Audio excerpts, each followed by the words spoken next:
Olá, você tem fé?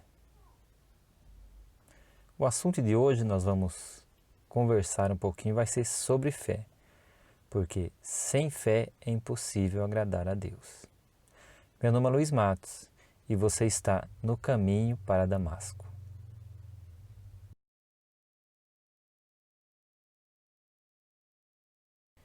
O assunto de hoje será sobre fé.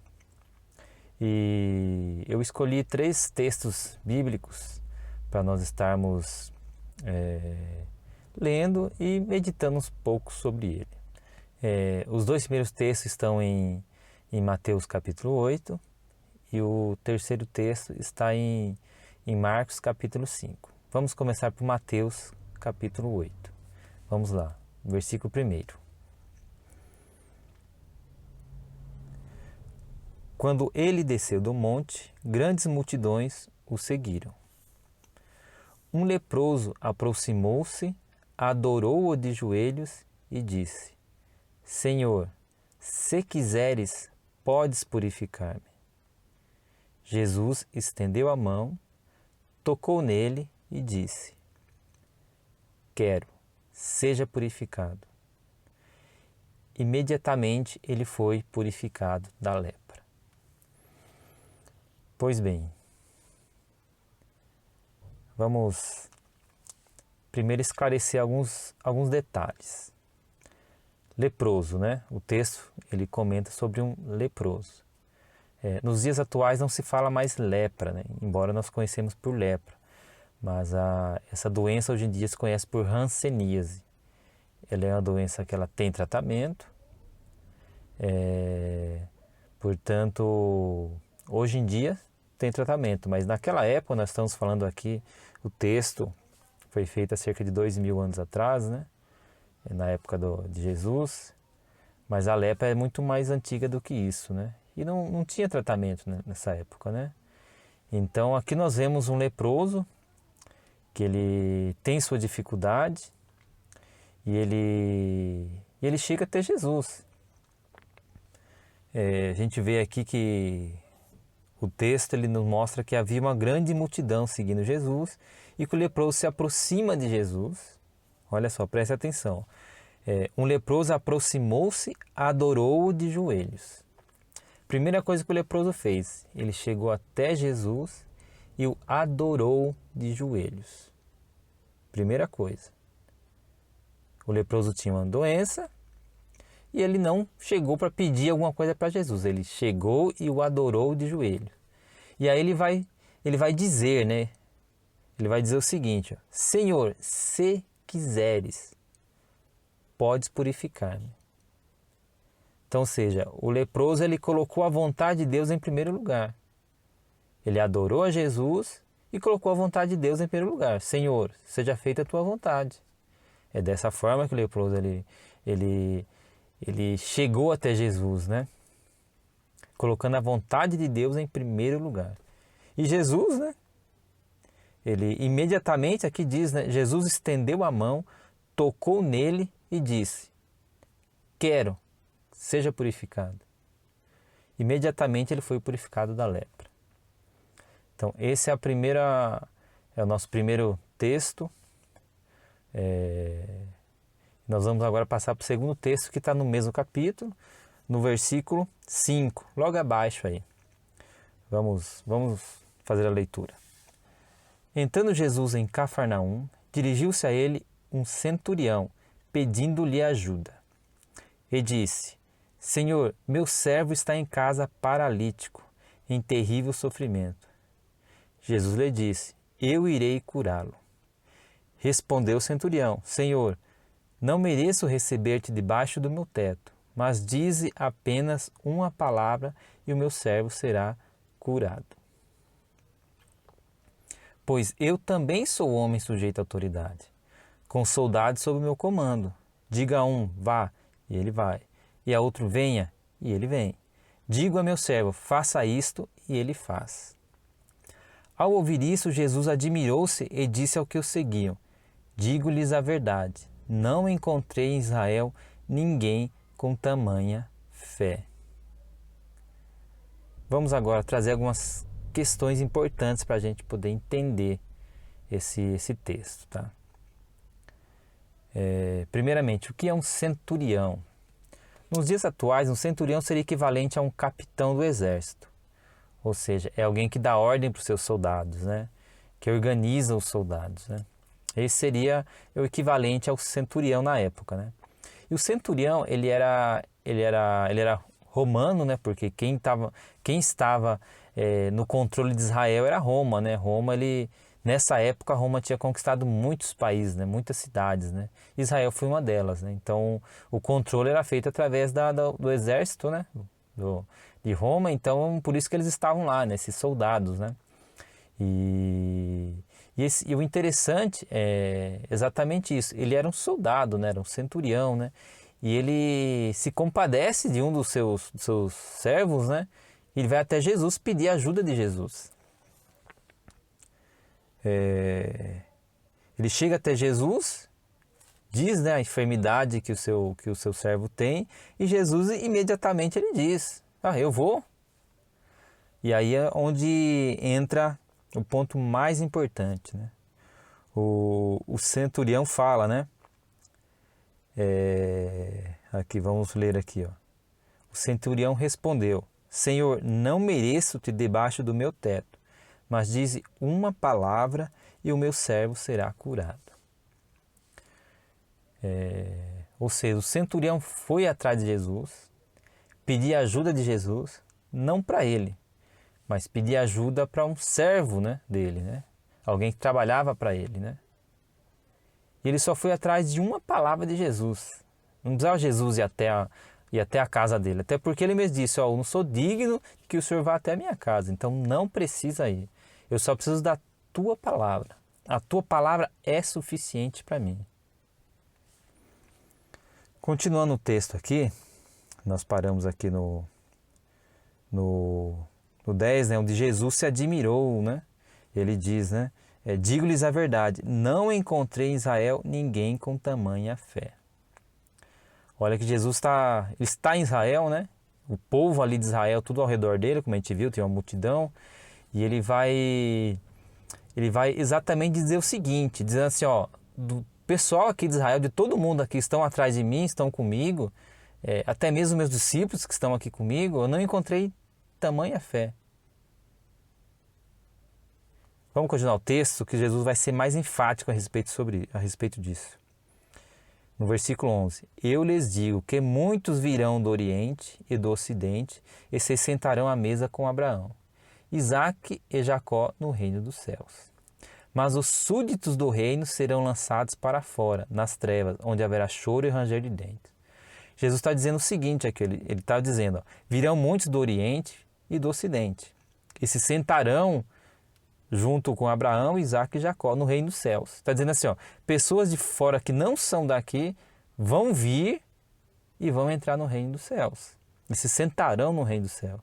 Enquanto aqueles, né, que estão aqui junto comigo, meus súditos, vão ser jogados para fora, vão ser lançados para fora. Por quê? Porque não têm a fé. Eles só estão acompanhando Jesus, né? É isso que Jesus está dizendo, ó. Virão muitos de fora e vão receber, né? E vão receber essa bênção, né? Porque eles têm fé. E aí no 13, né, Jesus vai dizer, né? Então Jesus disse ao centurião: Vá, como você creu, assim lhe acontecerá. Na mesma hora o seu servo foi curado. Jesus se admirou, né? Eu não vi tamanha fé aqui entre nós, aqui em Israel. Esse foi o segundo texto, nós iremos agora para o terceiro. Ele se encontra em Marcos, capítulo 5, versículo 25. Vamos ler. E estava ali certa mulher, que havia 12 anos vinha sofrendo de uma hemorragia. Ela padecera muito sob o cuidado de vários médicos e gastara tudo o que tinha, mas em vez de melhorar, piorava. Quando ouviu falar de Jesus, chegou-se por trás dele, no meio da multidão, e tocou em seu manto. Porque pensava, se eu tão somente tocar em seu manto, ficarei curada. Imediatamente cessou sua hemorragia, e ela sentiu em seu corpo que estava livre do seu sofrimento. No mesmo instante, Jesus percebeu que dele havia saído poder, virou-se para a multidão e perguntou: quem tocou em meu manto? Responderam os seus discípulos: vês a multidão aglomerada ao teu redor e ainda perguntas: quem tocou em mim? Mas Jesus continuou olhando ao seu redor para ver quem tinha feito aquilo. Então a mulher, sabendo o que lhe tinha acontecido, aproximou-se, prostrou-se aos seus pés e, tremendo de medo, contou-lhe toda a verdade. Então ele lhe disse: filha, a sua fé a curou. Vá em paz e fique livre do seu sofrimento. Mais um exemplo de fé desta mulher. Ela tinha uma enfermidade e já tinha ido nos médicos, tinha gastado todo o seu dinheiro, tinha gastado todo o seu tempo, tudo que ela podia ela fez, mas ela não obteve resultado. E aí o texto aquele nos mostra, né, que ela ouviu falar, né, diz aqui no 27, né, quando ouviu falar de Jesus, chegou-se por trás dele, no meio da multidão, e tocou em seu manto. Ela ouviu falar de Jesus e ela teve uma esperança. E essa esperança gerou uma fé a ponto de que Jesus não precisava olhar para ela, Jesus não precisava falar para ela, Jesus não precisava simplesmente nem saber que ela existia. Ela não se preocupou com isso. Ela pensou assim: Jesus não precisa nem saber que eu existo. Eu só preciso tocar nele. Mais precisamente no manto. Ela nem falou: preciso tocar na mão dele, preciso tocar no corpo dele, na cabeça, no cabelo. Não. Nem em Jesus ela foi tocar no manto de Jesus. Ou seja, ela ouviu falar de Jesus, com certeza ouviu falar dos milagres de Jesus e ela acreditou. Ela teve fé para chegar até ele e o chegar também não foi fácil, porque tinha uma multidão. O texto mesmo menciona isso, que tinha uma multidão. Ela teve que ir passando pela multidão para poder chegar até Jesus. E chegando lá, ela tocou no manto. Jesus percebeu que alguém tocou, né? E ele falou: alguém tocou em mim. Aí os discípulos aqui vão falar: Senhor, mas aqui tá cheio de gente, tem uma multidão aqui, tá todo mundo se espremendo aqui. Como um monte de gente tocou no Senhor, né? Como o Senhor quer saber quem tocou o Senhor? Aí ele fala: não, me tocaram de forma diferente, porque saiu poder. E aí a mulher, ela teve a coragem, né? Ela podia ter saído correndo, né? Até porque ela já tinha recebido o milagre, vamos dizer assim. Ela já estava curada, ela sentiu que estava curada. Mas ela não, ela falou para ele, falou: Senhor, fui eu. E é o que ele vai dizer, né? Filha, a sua fé a curou. Vá em paz e fique livre de seu sofrimento. Que tamanha fé! E agora eu faço uma pergunta para vocês. Qual é a semelhança dessas três pessoas? A fé, né? Não, mas eu vou além do que isso. Não é só a fé. É algo que vai além, é mais profundo ainda. É a sinceridade. Sabe por que eu digo isso? Porque nenhum deles seguia uma regra pré-estabelecida. Do tipo, não, para você chegar a Deus, faça isso. Para você chegar a Deus, faça aquilo. Você tem que ir santo para Deus. Não, eles foram do jeito que eles estavam. Cada um foi do jeito que se encontrava. O leproso foi com lepra. A mulher estava doente, foi doente. O centurião foi até ele sendo um centurião. Por quê? Porque Deus está buscando você. Ele quer você. Ele não está buscando o que está ao seu redor, o que você é nesse momento, o que você está fazendo nesse momento. Porque eu já ouvi muito e ouço muitas pessoas falar, eu gostaria de buscar Deus, gostaria de chegar até Deus, mas eu estou um pouco errado, estou fazendo algumas coisas erradas ainda, não que eu estou fumando, eu preciso parar de fumar para mim, eu estou bebendo, eu preciso parar de beber para ir, não que eu ando... Eu sei que eu preciso perdoar aí algumas pessoas, mas eu não consigo perdoar, então depois que eu perdoar eu busco Deus. Eu vou falar para você, olha, você está perdendo seu tempo. Porque se a gente for pensar dessa forma, nós nunca chegaremos até Deus. Deus quer você do jeito que você está. Porque Ele vai tratar o que for necessário. Imagina que Ele vai chegar até você, vai tratar o que for necessário da maneira que for necessário, desde que você deseje isso. Então Deus quer você, quer a sua sinceridade. Não precisa ir com orações prontas. Você pode pensar assim, não, então eu vou fazer o seguinte, eu vou pesquisar um pouco aqui, conversar com algumas pessoas, olhar na internet aqui uma oração que vai tocar o coração de Deus. Esquece. Se for com oração pronta, formada, Deus vai te ouvir? Quem sou eu para dizer que Ele não vai te ouvir, mas... Pensa bem, se alguém chegasse para você com uma colinha, né? Escrito assim, conversando com você assim, pedindo alguma coisa, lendo, você ia gostar? Não.